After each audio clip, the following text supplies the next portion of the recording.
made in some time.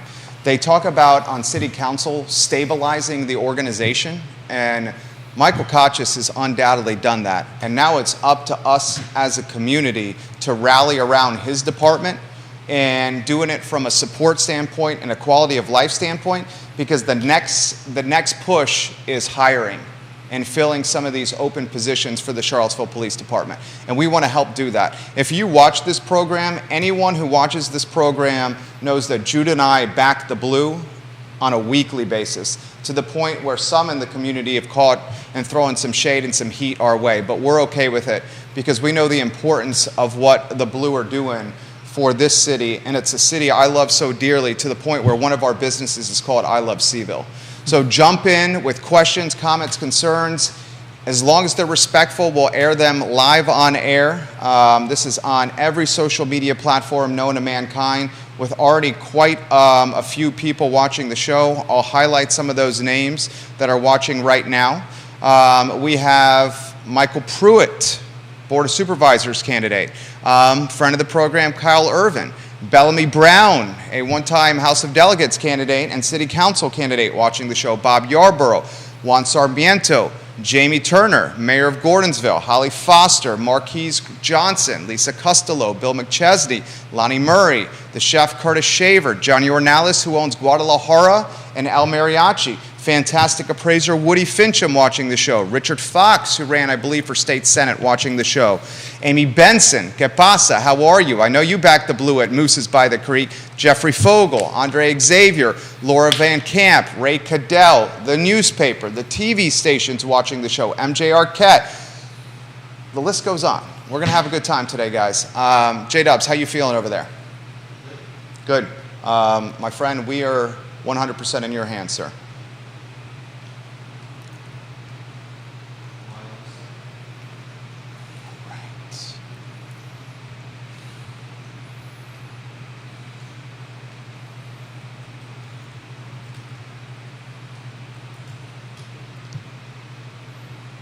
Good Tuesday afternoon, guys. My name is Jerry Miller, and this is the I Love Seville show. Thank you kindly for joining us. We are live on every social media platform known to mankind. This show is dynamic and interactive, and it's become the water cooler of chatter and conversation in Charlottesville and Central Virginia. The show welcomes your perspective as long as it follows the golden rule.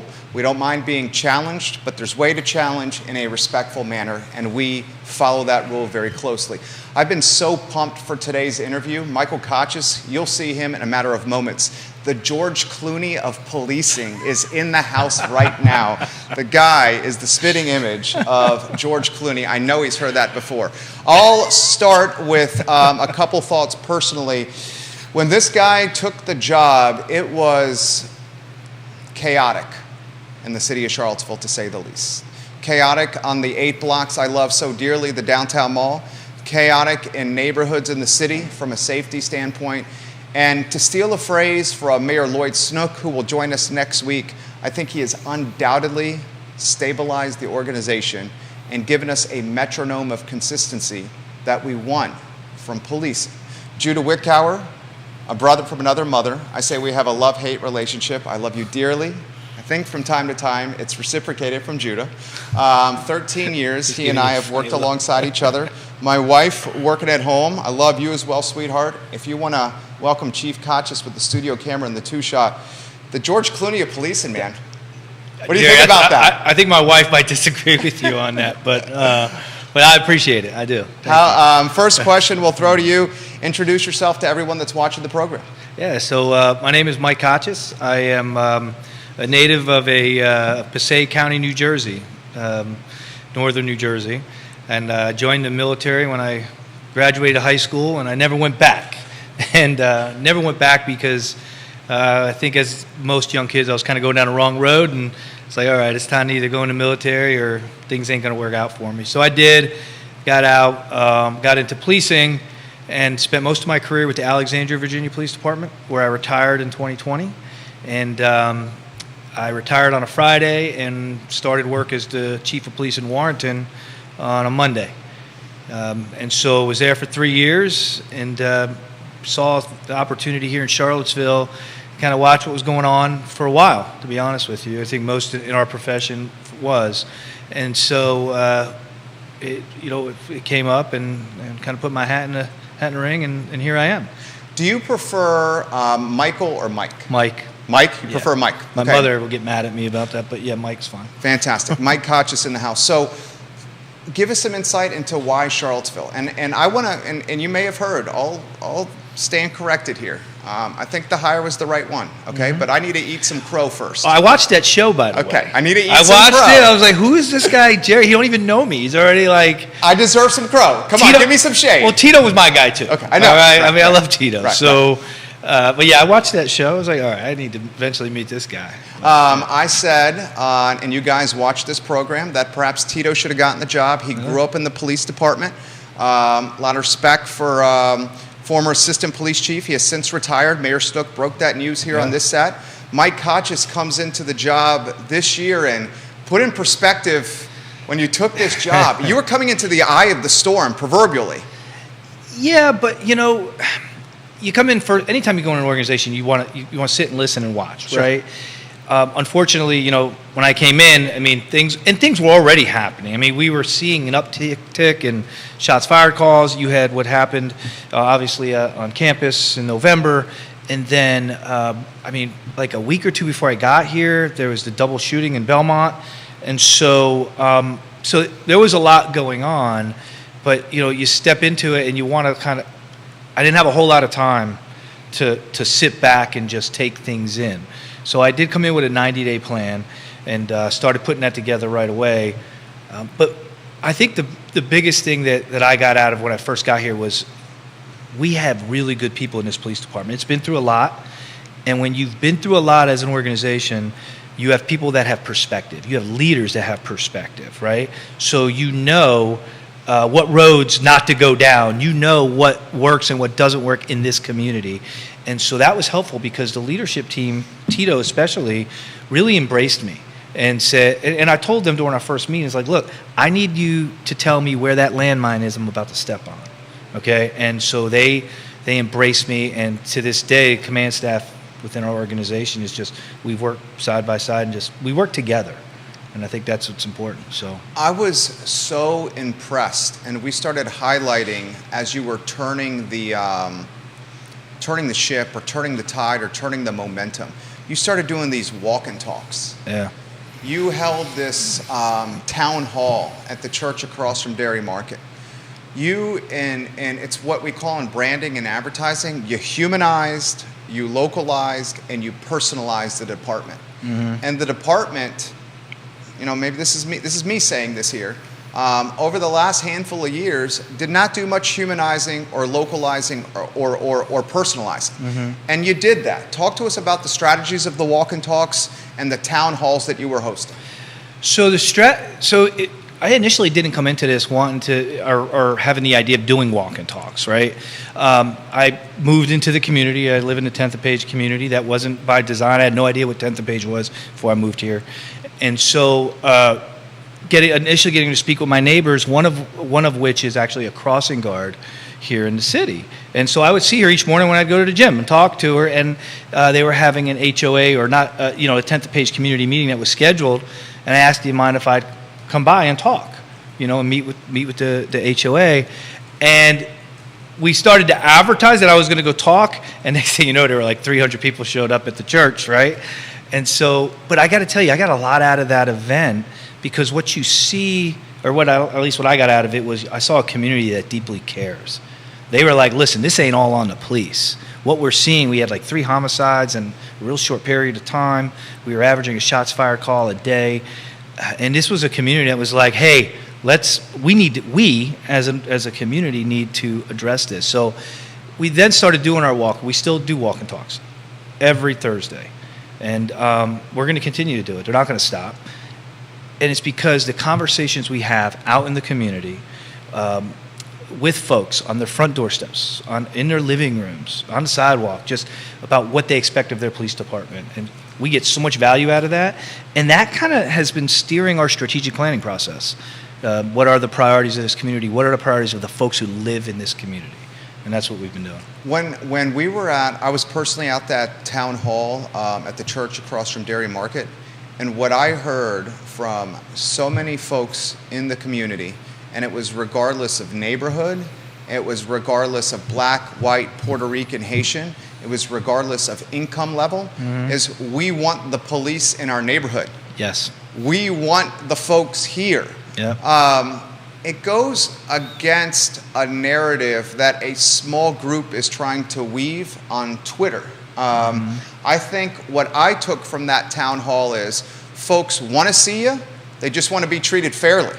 Yeah, they want the communities that are disproportionately affected by violent crime want something done about it. They realize the police aren't the solution, but they also realize those solutions, the mental health systems, education systems, substance abuse recovery systems, have all failed those communities, right? And now what do you have? You have that stopgap. I often use the analogy of a goalie on a soccer field, right? If the ball gets to the goalie, several people on that field have failed, right? Well, you don't pull the goalie out while you're trying to fix all that, right? So we're that goalie right now. And so it's really about being in the communities, embracing those communities, and policing them in a procedurally just way. And what does that mean? It means it's not a zero tolerance every time you're sitting outside with a beer and all. It ain't about that. Yeah. It's about getting to know folks in the community, getting to know their first names. You know, that in and of itself is a big deal, right? So the other thing I got out of these walk talks, I listened to one of your shows not too long ago. You guys were asking where those bullets go when people shoot, because that's a huge problem, right? We're still averaging, about a shots fired call for service a day. Wow. They're not hitting anybody, but where those bullets go? Yeah. I'm going to tell you where they go. You go out and walk up on Prospect and talk to those folks who live up there, or folks who live in these communities, and they tell you stories, and they show you bullet holes in their homes plugged with tissue paper so the breeze don't come in, or tell you stories about not allowing their grandkids to play in the living room because they have to play in another room because, bullets can come through those homes. That's where those bullets go. So they have a real life impact on these communities, whether they hit somebody or not. So we get a lot out of those walk and talks, and you see them stories firsthand. Talk to us about the gun buyback. Super excited about this. Another opportunity for face-to-face. It seems like, and this is just a layman's perspective, the buyback is an opportunity for community engagement. Mm-hmm. So many folks got caught up on the X's and O's and not seeing the big picture. It's just a chance to talk to people. It's just one more piece. Right. That's all it is, Jerry. Yes, I've gotten a lot of those questions. Where's the data behind this? Because I'm big on, we need data-driven approaches to crime, right? But data without context is dangerous as well. Sure. Right? So a gun buyback program, and I'll admit, there is no data out there that says they reduce violent crime. Okay, but what I can tell you that I'm confident that it does, it's more opportunities to engage with the community.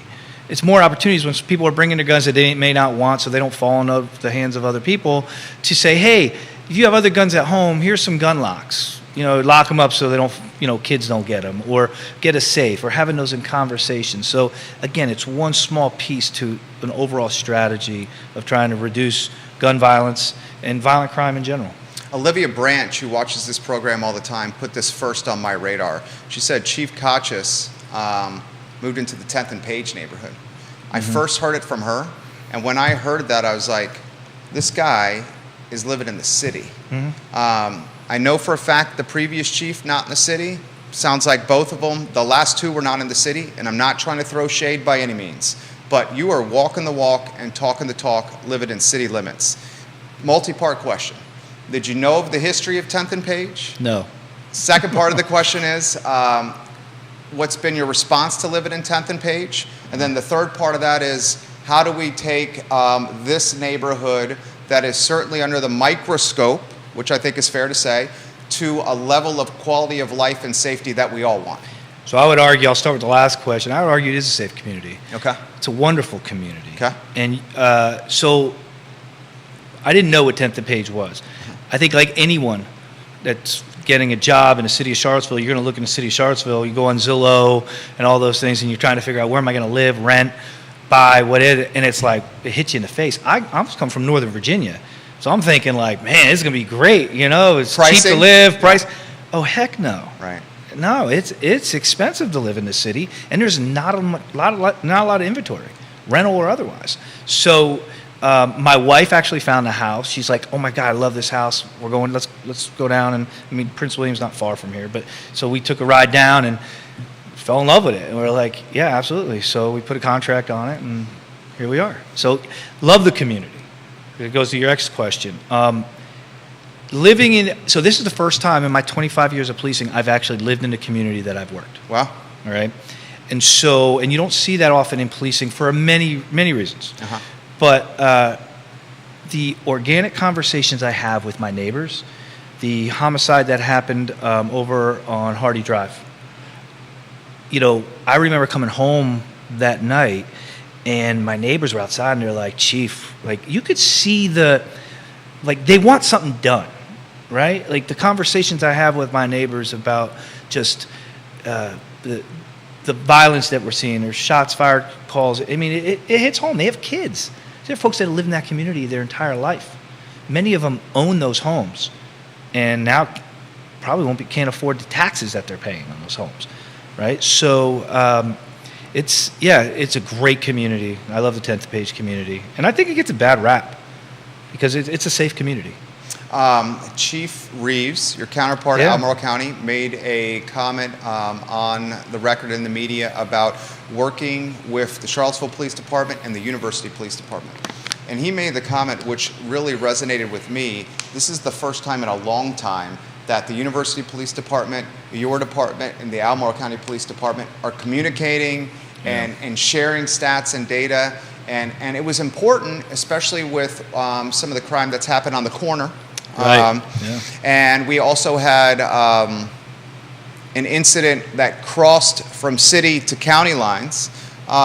Give us some insight into that communication and how you guys are working alongside each other, and perhaps why that was not happening in the past. You'll notice I try not to focus on what my predecessors did or didn't do, because who am I to judge them? Sure. Right? That's And fair. so there's that. But I will say, I give Tim Longo a lot of credit, because before I even started the job here, he reached out to me. Right? It was announced that I got the job, and he reached out and said, "Hey, listen, we're having this kind of stuff going on. We need to kind of get together." It's like, absolutely. What, you mean, where I come from, that in Northern Virginia, chiefs, are very tight. It's a tight-knit group. So I'm like, y'all aren't, that's not happening. And so we talked about doing a regional CompStat meeting, which is basically monthly. We sit down, everybody, not just us three chiefs. There's the Commonwealth Attorney's offices, the FBI, U.S. Attorney's offices, and we're looking at data. We're looking at all kinds of information. We have juvenile justice services there, taking everything in so we can develop data-driven strategies to address these very complex issues that don't respect boundaries. They don't respect boundaries, right? So I think our community expects us to be communicating and working together. They should expect us to do that. This stuff about, this is happening in the city, it ain't your business, it ain't my, no, it doesn't work that way. Things are too complex. A lot of comments coming in. Jonas Smith on LinkedIn says, "Thank you, Chief Kachis." John Blair from Stanton says, "Thank you, Chief Kachis." BJ Berglund says, "Much respect for Chief Kachis and the Charlottesville Police Department." It's Carly Wagner is giving you props on the goalie analogy. Kevin Higgins in Albemarle County's got a question that we're going to get to in a matter of moments. The feed is blowing up here. We thought it would with Chief Kachis, the George Clooney of policing in the house right now. I'm going to throw... I'm never going to hear the end of that, Jerry. It's very much a compliment. I'll throw this to you here. How have you seen your strategies and your procedures and your protocols be successful so far? Mm-hmm. Maybe an example. And then what is left to accomplish, or where do we still need to go? So let's talk about strategies to address crime, right? First of all. And 6 months is a little too early. We really need to be talking about that in a year when we start looking at data, right? Uh-huh. We are seeing some successes, but really, you'll see a month of our shots fired calls go way down. Then the next month they tick back up again. And so you really, if you're going to look at data, you really need to look at about a 12-month approach. But let's talk about the other things, right? Like internally, so staffing. At the end of the day, we can't do anything without people, right? Hotspots. When you look at those hotspots on a map, all those dots represent real people, people that are affected by violent crime, people are affected by, and therefore the folks going into those communities to address these issues are real people within our agency, right? So we're in the people business. And so when we recognize that and we start focusing on treating the folks within our organization in a way with dignity and respect, with process, explaining them with the why, holding them accountable, giving them a voice, that will then translate to the community, right? So when we talk about procedural justice in the community, we can't expect our officers to treat the community in a procedurally just way if we're not treating them the same internally. I can't be calling my officers names, okay? I can't, personnel matters, right? Personnel matters don't get discussed outside of the organization, or with the PCOB they get discussed, right? But even then, I don't have to go and talk about someone that I terminated or demoted or anything, both of which I've done in my 6 months here. But see, folks don't have to know all of that to that level of detail. They just need to know and trust that we are being accountable. And that brings me to trust in the community, right? The Police Citizen Oversight Board. They've been great. They really have. What a great group of folks who care about this community and care about good policing. The new executive director, Inez Gonzalez, she has full access to our police department, internal affairs. She walked body cam footage. She could come in and view anything at any time. And I think it's been great. And so doing that has allowed us to create an environment where people want to come work here. And so we just put our largest and most diverse class into Police Academy last Wednesday. Nice. 14 officers. It's awesome. And it's the first majority minority class we've ever put in. Wow. And now we're getting folks from other organizations, other police departments looking to come here as well. So how do you measure that? I mean, it's a constant measure, right? And there's lots of things you can measure. It's just not about the crime data, but that's an important piece. How do we, and I think the narrative is changing, and you are leading this charge along with your team of changing the narrative. I think we, with our reach and influence, are very much helping with that as well. Mm-hmm. How do we drive interest into the vacancies so you have a full department? We've talked with some of your, heavy hitters in the department that said we've had basically a third of the department empty for an extended period of time. A very small percentage of the department can afford to live in the city. Yep. And we're competing with jurisdictions around Central Virginia that have essentially equivalent pay, that are potentially offering more perks, and the cost of living is less than Charlottesville City, and there's no commute. Right. So all these elements are working against hiring. How do we change the headwinds and make them tailwinds to drive bodies and get 100% occupancy with every seat in your department? So the former, I was the president of the union when I was in Alexandria. So I never thought I'd ever say this, but money's not everything. Okay. It really isn't. Environment matters. Words matter. Words of your elected leaders matter, right? And I think what we're seeing in the city of Charlottesville right now is a governing body that's trying to govern, right? We've ramped down the temperature. We're focusing on the business of the city of Charlottesville, everything from council to our department heads. And people are seeing that, right? So that's a recruiting tool. You need stability. Nobody wants to go work in a place where they have to worry about being fired or their career being ruined for a mistake. Sure. And there's different types of mistakes. There's a mistake of the mind, mistake of the heart, right? And as a chief, you have to know which is which and what needs to be done to address either. Some things are pretty serious discipline. Most things, training. Most things people need to be trained, and things need to be addressed. And so I think it's an overall environment. It's not a one thing, but we're doing things. We're looking at upping our bonuses for certified officers.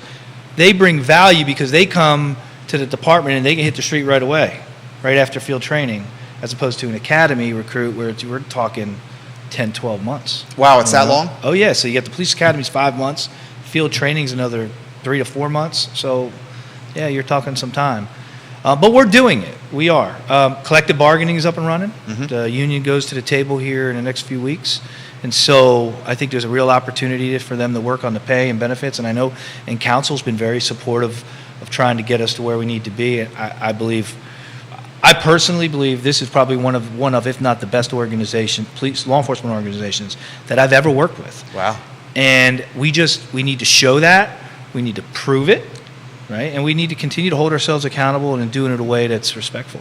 How did you consider the brand image that was Charlottesville before taking the job? I'm sure that because you're the sharpest knife in the drawer here, I'm sure, followed or caught wind of perhaps dysfunction, that's my word, that was local government, previous councils. That was very well documented, not only locally, but regionally and nationally in the news. I would bet you chatted with folks that had some intel or knowledge about Charlottesville, and I would bet some of those folks said, do not take this job. So all that to you, Chief Kotches, the brand that was Charlottesville before you took the job, when you were interviewing, and what some of your trusted advisors passed along to you about the behind the scenes of Charlottesville. So I went to grad school at UVA, Uh-huh. so I'm familiar with Charlottesville. But I only lived up the road in western Prince William County, so it wasn't far. Uh-huh. So I knew what was going on. But in the police industry, or at least within chiefs within the Commonwealth, we were watching what was going on in Charlottesville, Uh-huh. right? And so the council meetings and all that, and so I'm not going to try to define what former policy may. I'll let you do that. Sure. But I knew what I was getting into.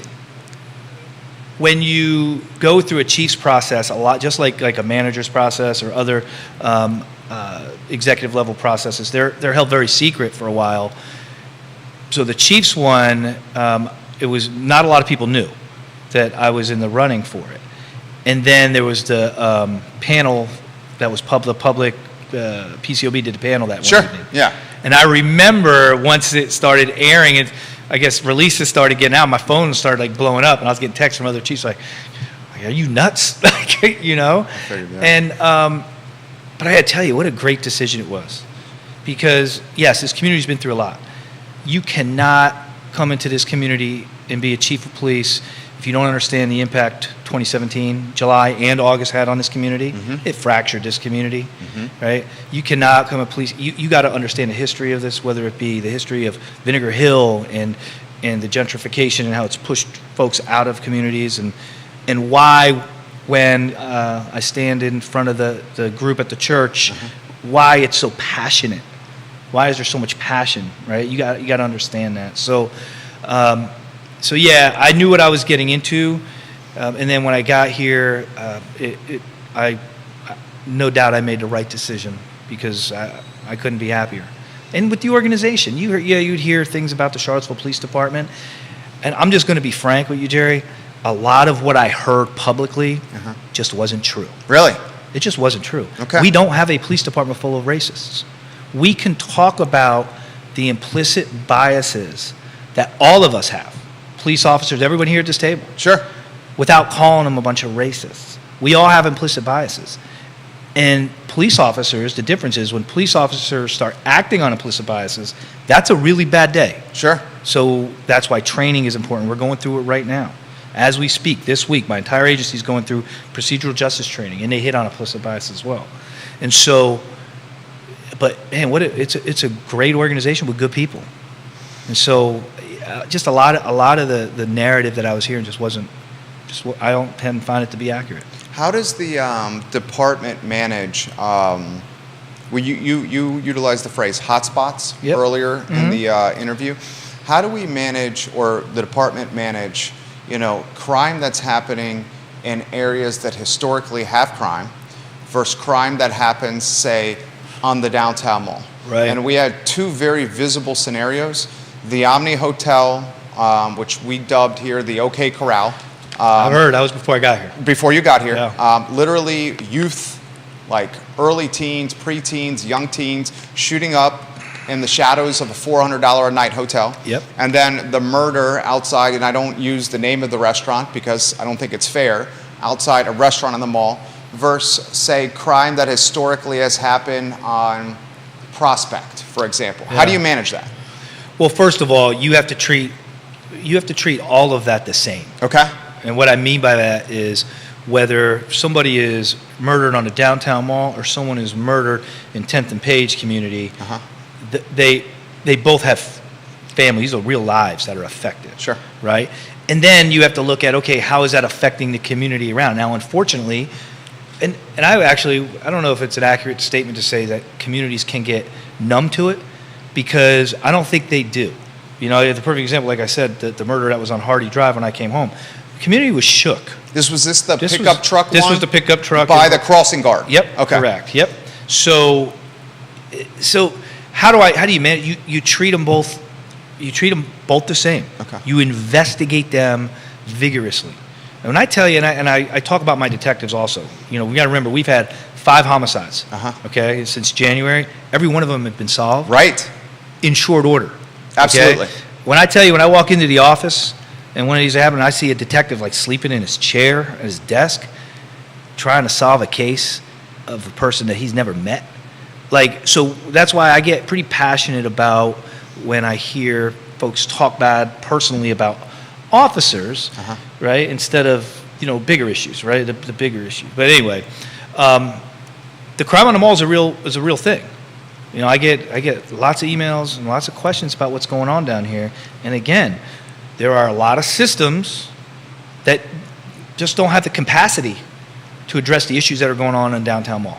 So if I can unpack that, does that mean a lot? We don't Let's talk about mental health. Okay, that's where I was going to go. We don't have full personnel, perhaps. Also, we have a mental health, and you know, I'll be straightforward here. My wife and her girlfriends often were going to the downtown mall, 8 o'clock, 9 o'clock, 10 o'clock at night for cocktails at Zocalo on a girls' night, because she needs a little breather from me. I'm pretty I can intense. see that. I'm pretty intense. And our oldest son is just like me. He's very intense, and we have an 8-month-old baby. Okay? So if she wants to get out and just get some alone time or some time with her girlfriends, they're hesitant now, Chief Kotchis, to go downtown. And one of the comments they make is, say, aggressive panhandling and or homelessness, and a concern of not potentially seeing a police presence on the mall after hours. Right. That to you. So there's a few things to unpack with that. Sure. Right? So if you look at the issues we're seeing on the downtown mall, let's talk about mental health. Right? So the mental health system in Virginia is in complete crisis. Has been for several years. Right? They're trying to do some things funding-wise, but I mean, they're really trying to play catch-up, and there's just not the capacity there. I'll give you an example. We have a panel right now talking about trying to put together a co-response model, right, with a clinician, a police officer kind of riding together. I have vacant seats in my cruisers because my officers ride one to a car, but like they don't have people to put there, right? So they have a capacity issue just like many other services, and so you see that down here on the mall. That coupled with the city has no overnight shelter. All right, so I was just talking to Arlington County's police chief just yesterday and was talking about just this issue. And they have a overnight shelter. They had the same issue they just built, and it has wraparound services. It's kind of a one-stop shop. San Francisco kind of started with that model. LA took it, and Arlington County, Virginia's doing it now.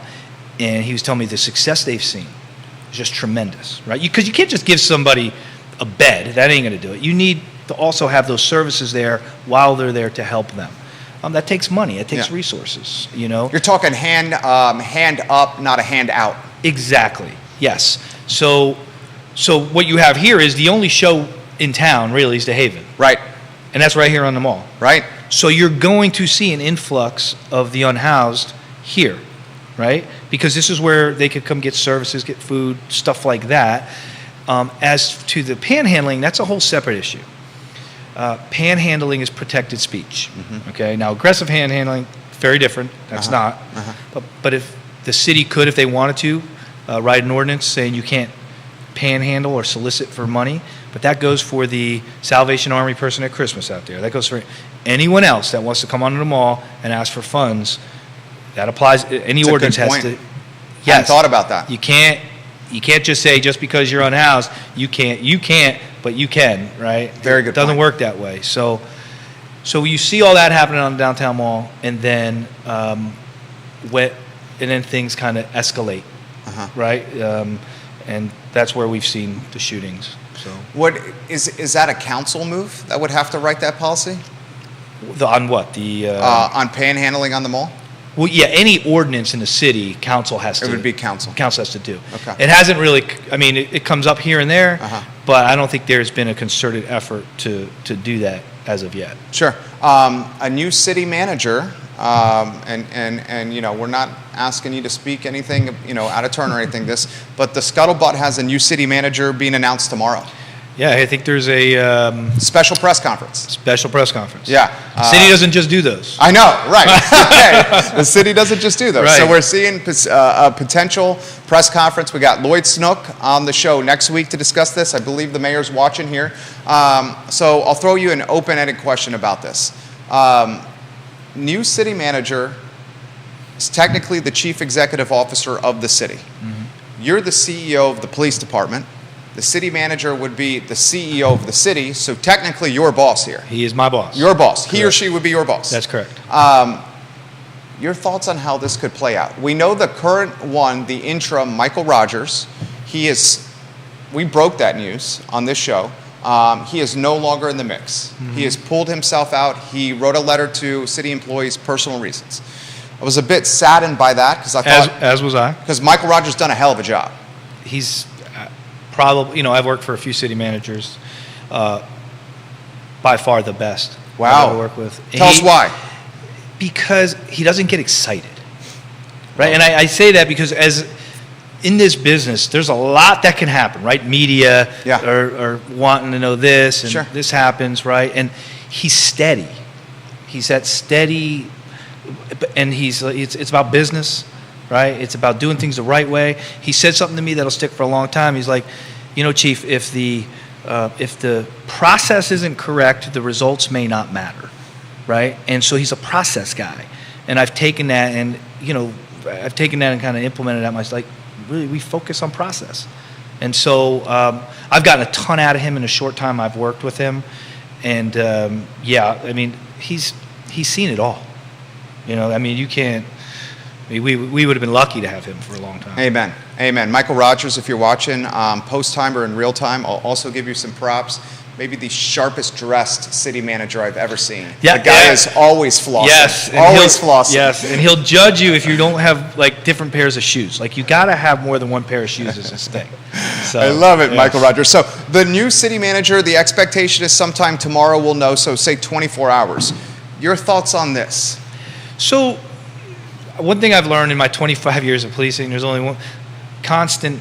The one thing that's always constant, that's change, right?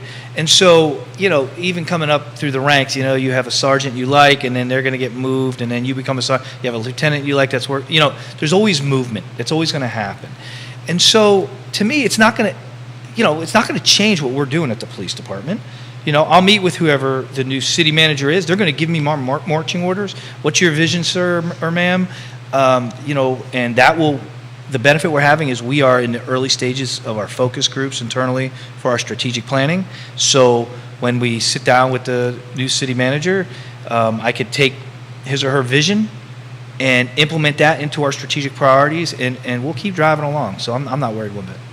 We'll take questions here, and we're very mindful of Chief Kotchis' time, so please put the questions in the feed. We'll relay them live on air. This one from Bozeman, Montana. Oh, wow. A It's a beautiful family place. that has a home in Montana that also lives in the city. So they're summering in Montana.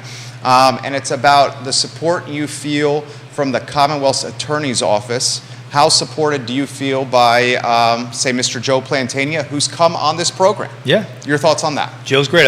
I was just with Joe this morning at 10 o'clock at a meeting. Uh-huh. We talk probably every other day about one thing or another. Uh-huh. Very supportive. He and I's relationship early on was false. We had a mutual friend. Uh-huh. So we got together very early on and have a great relationship. Very supportive, and he's open to ideas and suggestions, which I think is helpful. Ultimately, he's the elected Commonwealth attorney. I mean, Right. he's got to make those very tough decisions, and he has to make different calculations that we do in law enforcement. There's a reason why the police do their part, and then the prosecutors do their part, right? There's those different levels within the system for a reason, and so it took me several years to understand that as a cop. But I do now. But we have a great relationship, very good relationship. This one from Bill McChesney on McIntyre. He says, Chief Kachis, the feedback or the dynamic with former police chief Tim Longo. Can you put that in perspective for us? He's a great guy. He is a great guy. Tim's a good dude. I saw him at the gym yesterday morning. He's jacked. Yeah, man. His He's energy yoked, level. man. I'm like, no. yeah, because he was walking in when I was walking out, and I was just like, man, you got a suntan and everything. Like he's yeah. Tim's a great guy. Like, see, he was one of the first people to reach out to me when I got this job, and me, him, and Colonel Reeves talk all the time, and yeah, great relationship. This is a tough question here. Sure. Chief Kachis, is this the final job? Yes. Okay. Tell us why. Oh, well, because I've already retired once, so I'm not going anywhere else. I love that answer. This is it. My wife wouldn't let me. No way. Because, no. Let's champion your better half. Put in perspective your wife, married to a police chief. Yeah. Very few jobs where you leave the house, you put on a bulletproof vest, you have a gun on your hip, and you wonder if you come back home safe. Yeah, she's been, you know what, she's been dealing with it for a long time. Uh-huh. So, and you have to have a support system at home or you can't do this job. I also have two sons. They're older. One's 21, one's 18, getting ready to go to Radford here in a few weeks. Nice. And so she's been dealing with it a long time, whether when I was in homicide, the phone calls in the middle of the night to, even now, I get calls all the time in the middle of the night, and she's like, take that phone and go in the other bedroom and go to sleep because it'll keep ringing. Yeah. I guess she's used to it. She's used to it. Uh-huh. Just it's, maybe early on in the career she would worry more, but now she I don't think she would. I mean, I could be wrong. What's the life of a police chief like? I mean, is there after hours? Is there? Oh, yeah. Are you on the clock 24/7? You live in a fishbowl. You do as a chief. You live in a fishbowl. Everybody knows who you are. Right. And so, but that's okay. I mean, that you should know getting into it, right? Yeah. It's a great. It honestly is a great job because you have an opportunity to make a real difference in people's lives, the community. Like when you see the community, or like again, my neighbors who came to me after that shooting on Harney Drive, and they were just like, "What? Like we got?" Like you see in their eye, like they're worried, and they're looking at you to come up with some type of solution to a very complex issue, crime. I mean, my God, that doesn't get much more complex than that, right? Right. And so, if you're going to be a chief, you need to be up for a challenge. You got to be willing to put in the work. The community expects it. They expect me to be at meetings in the evening, events on the weekends. They expect it of you. So I love it, but you got to have energy. Kelsey asked a great question here. Where is Chief Kachis taking his beautiful wife on date night? We have a few favorites in town. So we love the local. I love the local. We love the local. Where did we go the other night? Oh my goodness. Oh, Tonic. Across the street. Absolutely. My wife's a vegetarian, so Okay. they have great vegetarian options Yeah. there. I'm not a vegetarian, so those are probably two of our favorite spots. What's Chief Kachis' favorite meal? Oh man, I kind of like I'm a steak guy, so Me too. Ribeye, Okay. with just a side of broccoli, not Yeah. too much on it. But I'm kind of a steak snob, Okay. and I could cook a pretty good one myself. So Yeah. if I go somewhere and they don't do it right, I think there's two as a suggestion that you would Okay, like. I haven't found. I know there's one right up on Main Street here. You got Black Cow Chop Yep, House. I've heard good things about it. Daniel Kaufman. I think Mr. Kaufman's watching the program. I can Okay. vouch for that steak. And also the Aberdeen Barn, Okay, which is in Albemarle County. It's an old school steakhouse. I'll have to check it out. I think you would absolutely love it. Yeah. A couple more questions, Yeah. and then we'll let you go here. How does Chief Kachis decompress? So I do jujitsu. Really? I've trained jujitsu for about 12 years now. Okay. And so I started going to the one here at the Gracie here. Yeah. Brent's studio, Brent yeah, Millard. Yep. Yeah. I think he's watching right now. Is he really? Yeah, Brent Millard, also a well, neighbor I'll tell of you, mine. I've been twice so far since Yeah. I've been in town. Yeah. But yeah, so I've trained for about 11 years. And so, that's, to me, that's that hour that I'm on the mat and I'm not connected to my phone. Uh-huh. And it's that, I'm not the chief or I'm just another guy on the mat, and it's, to me, it's therapeutic. So that, and then golf. I'm really bad at golf, but I enjoy it. That's it. Last question for you. Yeah. And I hope we can do this again. Absolutely. I'll say it again, have exceeded expectations, stabilized the organization. The best answer I think any viewer and listener has heard this show is you're here long term. Yeah. That makes me so excited. Final question for you here. The message you want to get out to the community about the department, filling the spots that are vacant, and having the community embrace the department. I mean, I think we have to rally around you guys and champion the police and back the blue. And I think the mindset is in this, almost like this purgatory, where it's excited to embrace it. It just needs a push. It needs a push. My message is to remember that the police department, our officers, are part of this community as well. A lot of them might not live in this community, but they are part of this community. This police department is part of this community. So my challenge is to figure out ways to get involved with us. And we're going to do that. We're still working on that. After the murder of George Floyd, there's one thing that I think we realized as a profession, that simply engaging wasn't good enough anymore, and that we really needed to transition to involving the community in what we do. So an example is like we're going to be doing a community police academy again, right? The difference is when you graduate, you agree to volunteer 10 hours of your time with the police department that year, right? And whether it be at the Tom Tom Festival, we have a table and we have some volunteers with us there. And again, different ways. We just had, again, the assistant chiefs. We're doing an assistant chiefs process now. We're doing a nationwide search. And I had the other chiefs in, and I had a stakeholder panel. And I involved community members. That crossing guard was a longtime resident, was on the hiring panel yesterday. And so involving the community in what we do, I think is important, because again, that builds relationships. And ultimately, you need relationships to build trust. I think it's one of the best interviews we have ever done.